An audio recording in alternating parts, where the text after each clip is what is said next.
আমার একটা রোগ আছে আর সেই রোগের ঔষধ কিন্তু কোথাও খুঁজে পাচ্ছি না। জানি না এরকম রোগ আর কারোর আছে কিনা। তো কি সেই রোগ, সেই রোগটা নিয়ে তো আজকে আপনাদের সাথে কথা বলবোই, আর তার সাথে আরো শেয়ার করব আজকে দুপুরের রান্না বান্না গুলো। তো সম্পূর্ণ ভিডিওটা সবাই দেখবেন, কেউ কিন্তু ভিডিওটা স্কিপ করবেন না। সো হ্যালো এভরিওয়ান, আসসালামু আলাইকুম। কেমন আছেন সবাই? আশা করি সবাই খুব ভালো আছেন। আলহামদুলিল্লাহ আমরাও আপনাদের দোয়ায় এবং আল্লাহর রহমতে খুবই ভালো আছি। তো যেবার বাবা কালকে রাত্রেবেলা বাজার করে নিয়ে আসছিল, তো এই বাজারগুলো আমি ঠিক এভাবেই রেখে দিয়েছিলাম।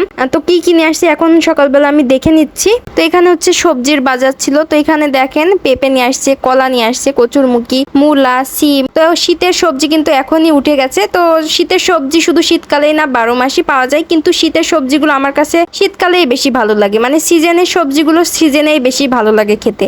গরমের ভিতরেও কিন্তু ফুলকপি, বাঁধাকপি, মূলা, সিমটাও তো বেশি পাওয়া যায় না, কিন্তু এগুলো কিন্তু গরমের ভিতরে খেতে অতটা বেশি মজা লাগে না যতটা মজা হচ্ছে শীতের ভিতর খেতে লাগে। আপনাদের কাছে কি মনে হয় বলেন তো? মূলা আর সিমটা হচ্ছে আজকে দুপুরে রান্না করব, আর বাদ বাকি সবজিগুলো আমি ফ্রিজেই আবার উঠিয়ে রাখলাম। সবজি বাজারগুলো করার সময় আমার হাজবেন্ডের পছন্দ মতনই সে হচ্ছে সবজি বাজারগুলো করে নিয়ে আসে। মানে তার যেগুলো খেতে ইচ্ছে করে বারবার সেগুলাই কিন্তু সে রিপিট করে কেনে।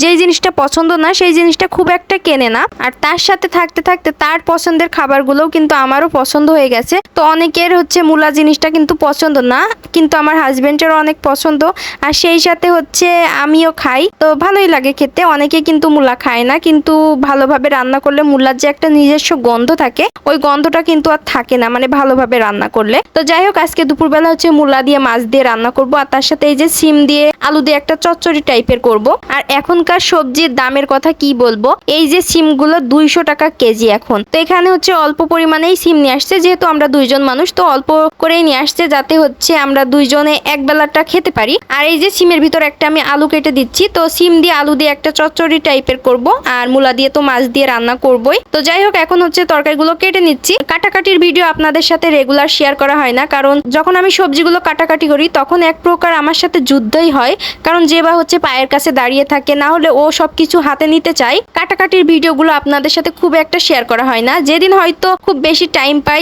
যে বা ঘুমিয়ে আসে, তো সেই দিন হচ্ছে রিল্যাক্সে আমি কাটাকুটিটা করি আর আপনাদের সাথে হচ্ছে সেই ভিডিওটাও শেয়ার করি। তো যাই হোক, এই যে আমি কিন্তু রান্না বান্নার কাজেও চলে আসলাম, আর হচ্ছে এখন মাছটাও ভেজে উঠিয়ে নিলাম। তো মাছ ভাজা তেলের ভিতরে হচ্ছে আমি পেঁয়াজ আর মরিচটা দিয়ে দিলাম, তারপরে মশলাগুলো সব দিয়ে দেবো, তারপর মশলাটা একটু কষিয়ে তারপর মূলাটা দিয়ে দেবো। আমি কিন্তু দুইভাবে তরকারি রান্না করি, প্রথমে মশলাটা কষিয়েও নিই, আবার অনেক সময় পেঁয়াজ মরিচটা ভাজার পরে হচ্ছে তরকারিটা দিয়ে দিই, আর ওইভাবে হচ্ছে একটু ভেজে নেওয়ার পর তারপর মশলাগুলো দিয়ে কষিয়ে নিই। তো দুইভাবে আমি রান্না করি। তো আমার কাছে খেতে কিন্তু ভালোই লাগে, আর এক একজনের রান্নার স্টাইলটা কিন্তু এক এক রকম। তো সবার হাতের রান্নায় আমার কাছে মনে হয় খুব মজা হয়, যারা অনেক মজা করে রান্না করতে পারে, আর টেস্টও কিন্তু আলাদাই হয়। তাদের হাতের রান্না যেমনই হোক না কেন খুবই মজা লাগে। তো যাই হোক না কেন, গত কয়েকদিন ধরে কিন্তু খুবই গরম পড়ছে আমাদের এখানে। তো খুবই গরম পড়ছে, মানে ঢাকাতে কোন এলাকায় কেমন গরম পড়ছে জানি না, আর সেই সাথে কারেন্টও থাকছে না। তো প্রতিদিন হচ্ছে 2 বেলা করে কারেন্ট যায়। একবার হচ্ছে দুপুরবেলা, একদম দুপুরবেলা যখন রান্না বান্না করা হয় সেই টাইমটাতে, আর একবার যায় একদম বিকালবেলা। যেহেতু এই 2 টাইমটাতে কারেন্ট চলে যাচ্ছে, আর যেহেতু আপনাদের সাথে রান্নার ভিডিওগুলোই শেয়ার করা হয়, কারেন্ট না থাকলে হচ্ছে ভিডিওটা করাও যায় না। আর এদিক থেকে বিকালের টাইমটাতে যখন কারেন্ট যায় সেই সময়টাতে আমি লাইভ করি, তো ওই সময়টাতেও কারেন্ট থাকছে না। তো যাই হোক, পেজের জন্য খুবই সমস্যা হয়ে যাচ্ছে।